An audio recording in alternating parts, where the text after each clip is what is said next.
There's a lot of open fields, a lot of choices to make a forced landing. You're forced to make this landing, and whether you like it or not, so where are you going to do it? Stick with us on Flywire as we look at what went wrong with this A36.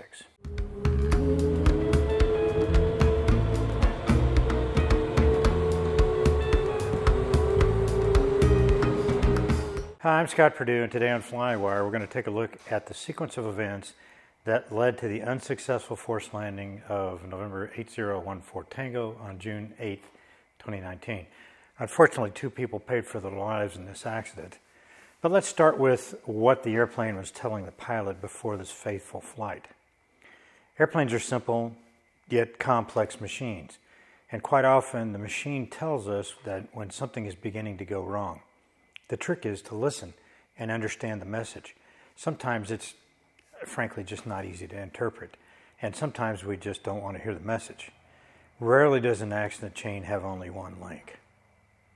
So it behooves us to recognize the chain when it's happening.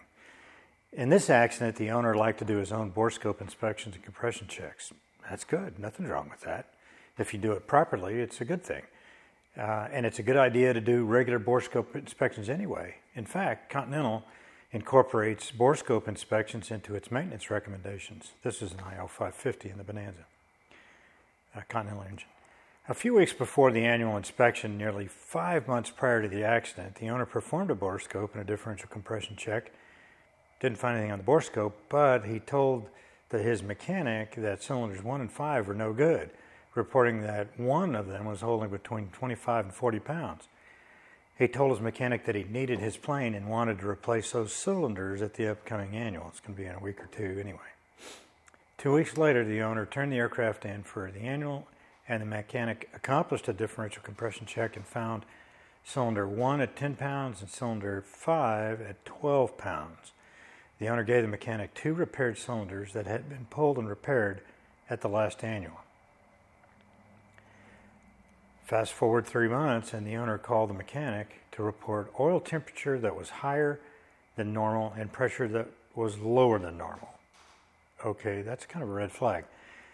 The owner stated there was no need to change the mineral oil that was in the engine for the break-in period for the cylinders that it only had about 20 hours on it. During a run-up test, the mechanic found the oil pressure to be 40 psi at 2,000 RPM or higher, and in the yellow arc at idle. That's not good. Checking the Hobbs time, he found the oil actually had 36 hours on it, so he changed the oil in the filter and found metal in the filter. He called the owner they called the owner to come see the result, and he said, the owner replied, "This is not a good time to have an airplane problem. Find what's wrong and fix it." Later in the day, he instructed the mechanic to begin looking for a replacement engine on the shelf. The minimum turnaround time would be 4 to 6 weeks if they pulled this engine and send it in. It's not a real overhaul, it's just tear down and inspection. At that point, the mechanic performed a bore scope inspection and found sidewall scuffing on 2 cylinders. He reported his findings and said he was not comfortable with this engine, and instead of working on it, that they should pull it and send it out or order a new engine. The owner told the mechanic to keep looking for the cause of the metal while he decided what to do. And after looking at the pictures of the metal in the oil filter, a representative at a large overhaul shop said it looked bad, suggesting that he inspect the prop governor gasket screen. The mechanic performed another bore scope found scuffing on cylinders 1 and 3 this time, and he recommended to the owner that they should pull these cylinders or the whole engine. The owner told the mechanic to pull 1 and 3 and replace them with the repaired cylinders he'd given him. To look inside the engine, wash it out, and put everything back together again.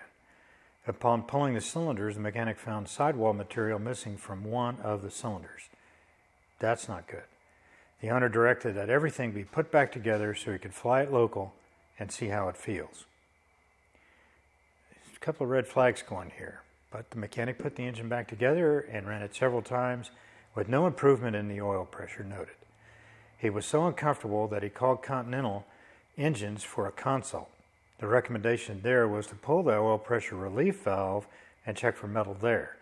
If it was clean, to fly it for 10 hours and then pull the filter, or just pull the engine and be done with it. The owner was there for the when they pulled the oil pressure relief valve, and no metal was found. They put it back together, and then he took it out for a run-up and test fluid overhead the field for about 30 to 45 minutes. The mechanic asked if they could wait for the oil sample report, but the owner replied that no, he needed the aircraft.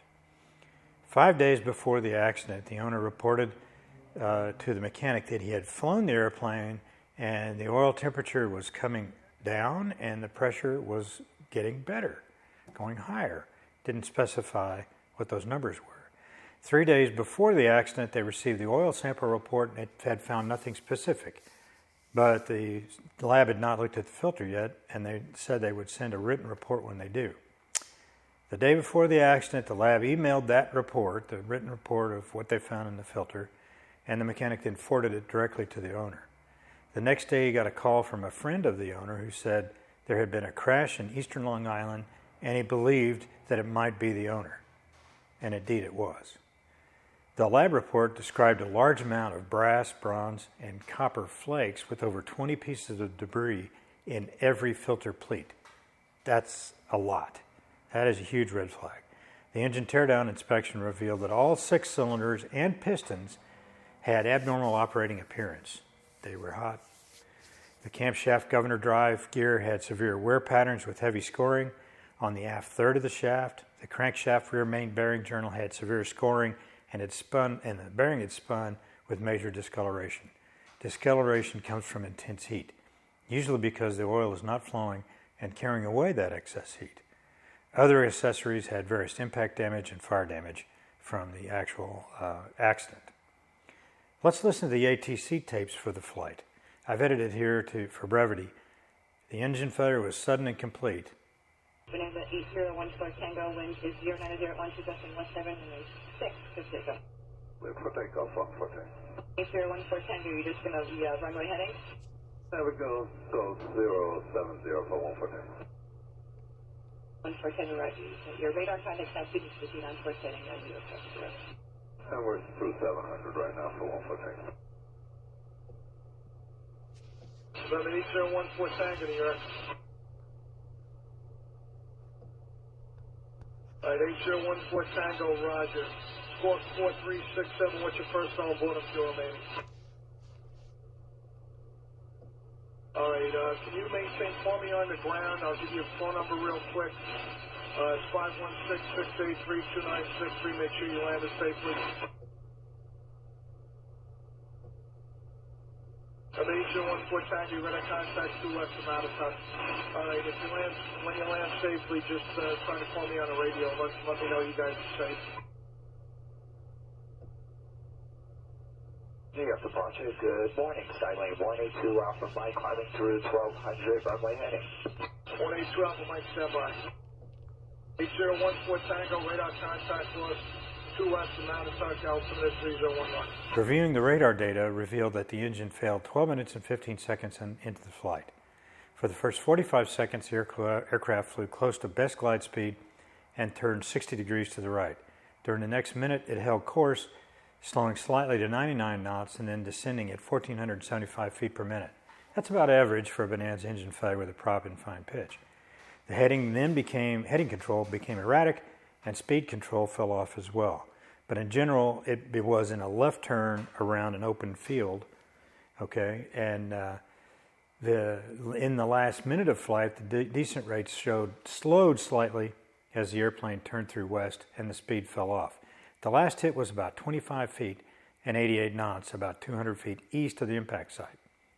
The landing gear was up during the accident sequence. The speed never approached the typical stall spin, and the ADS-B radar evidence doesn't support a stall spin. I don't think he stalled the airplane. Witnesses reported seeing the aircraft flying low, and one asked the other whether the airplane was a crop duster. Surveillance video showed the airplane at low altitude in a very steep left bank as it turned through west, descending out of view behind the trees. Shortly afterwards, after it disappeared, a dark plume of smoke appeared in the same area. So I had trouble squaring all of that observation, the surveillance video, with the position of the wreckage. The airplane was upside down, skewed approximately 60 degrees left from the impact site. impact slide marks on the ground. The left wing was intact, and the right wing looks to be folded up underneath the fuselage. If the aircraft had continued the descent, as shown in the surveillance video, it would have impacted left wing first and then cartwheel. That didn't happen. So what did happen? What was the impact sequence? So I went back to the radar data and figured the descent rate in the last minute of flight was about 900 feet per minute, and the turn rate averaged around 4 to 8 degrees per second until 5 seconds before the last radar hit. And at that point, the rate dramatically increased, the descent rate. Trying to put that together with the video, I think what happened was the pilot leveled the wings in those last few seconds, and the airplane impacted the ground roughly wings level, okay? But that doesn't mean that the pilot had arrested the airplane's inertia, its sink rate, and its turn. You level the wings, the airplane's still going to turn. It's going to skid, and the sink rate was enormous. With that descent rate and having been in a turn, the airplane's velocity vector was still in an arc. And it takes a period of time before the airplane responds and begins to track to a new vector. When the airplane hit the ground, it began rotating to the left, continuing the turn, bounced and pivoted on the right wing. And I think what happened is it caught the right wing, and that folded underneath the airplane as it went over on its top. It shed the engine top cowl, which had just short of the wreckage, and that had probably broken on impact. It's only 8 and 3 bolts that secure it to the nose. And that also broke the right stabilizer. Coming to rest upside down, the fuel bladder in the right wing had been breached, and it streamed avgas over everything. Give it a spark or the hot exhaust from hot pipes from the engine, and the fire started in earnest. The airplane came to rest having rotated approximately 60 degrees or so to the left as it was upside down. So what can we learn from this accident? For one, pay attention to the messaging that the airplane is giving you. Rising oil temperature and falling pressure usually mean some kind of blockage in the oil system. Things that block the oil system lines are bad. Finding the reason for the oil pressure issue in the metal usually means a tear down of the engine followed by an overhaul. It's too simple just to pull a cylinder and think you're going to be able to find it. It's probably something to do with the bearings. Wishful thinking will not keep the airplane in the air. Replacing the cylinders didn't fix anything except for the compression issue, perhaps. The cylinder problem was not related to the oil temperature pressure problem. I think that was a rabbit hole. There were plenty of warning signs here, so pay attention. Your life may depend on it. The second thing is how to execute a forced landing. Forward speed control in this accident was sort of okay. It wasn't too fast, he wasn't really too slow. But the descent rate was out of control. It was way too fast. You want to land on the dirt much like you would land on a runway. Grease it on if you can, at the slowest possible speed, with flaps. A shallow descent rate, as shallow a descent rate as you can. Think energy dissipation. The less energy the airplane has at impact means the greater likelihood of you walking away. You know, even a fighter jet can't make a square turn, and that's exactly what was happening during the last few seconds of this accident, the attempt to make a square turn. The airplane was still turning and descending really fast when it hit the ground. It takes a fixed amount of time for the flight controls to affect the flight path change that you're asking for. Don't leave it to the last second. You simply got to be close to your landing speed before you touch down. I hope all of us can learn something from this video. So I know I did, and I think it's important. So if you like it, please hit subscribe. It looks like a bit like this here. And don't forget the bell for notifications of the next video. I'd like to thank my Patreon supporters here as well. And if you'd like to support the channel, I'll leave you a link below so you can find the Flywire Patreon page. I appreciate it. Thanks for watching, and I'll see you next time on Flywire.